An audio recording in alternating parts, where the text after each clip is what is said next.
Avez-vous déjà entendu parler de l'histoire incroyable de Violette Jessop? Elle est surtout connue pour avoir survécu au naufrage du Titanic en 1912, ainsi qu'à celui de son navire jumeau, le HMS Britannic, en 1916, et à la collision du RMS Olympique avec le HMS Hawke en 1911.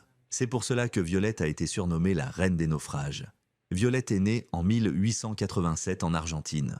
Ses parents étaient des immigrants irlandais et elle était l'aînée de 9 enfants. De ses frères et sœurs, seuls 6 ont atteint l'âge adulte. Sa mère était hôtesse de l'air, ce qui lui a permis d'entrer dans ce métier. Lorsque sa mère est tombée malade, Violette a pris la relève pour subvenir aux besoins de la famille et a accepté de travailler comme hôtesse de l'air. En 1911, Violette a commencé à travailler comme hôtesse sur le RMS Olympique, un paquebot de luxe et le plus grand navire civil de son époque. Il appartenait à la White Star Line, la même compagnie qui avait construit le Titanic. Cependant, une tragédie survint en septembre 1911 lorsque l'Olympique entra en collision avec le HMS Hawke, un navire de guerre britannique. Bien qu'il n'y ait eu aucun mort, les 2 navires subirent d'importants dommages. Violette, cependant, ne se laissa pas décourager. Elle continua à travailler sur l'Olympique jusqu'en avril 1912, date à laquelle elle fut transférée sur le Titanic. À seulement 24 ans, Violette commença son contrat à bord du Titanic comme hôtesse de l'air. Comme chacun le sait, le Titanic était le navire le plus luxueux et le plus grand jamais construit,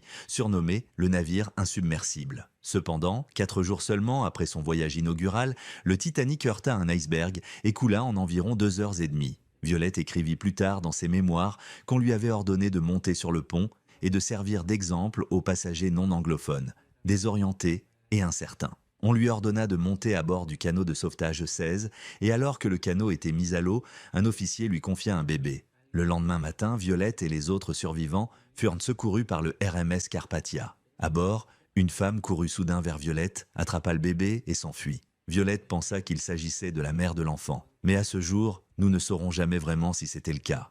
Pour la plupart des gens, une telle expérience aurait suffi à les faire renoncer définitivement au navire.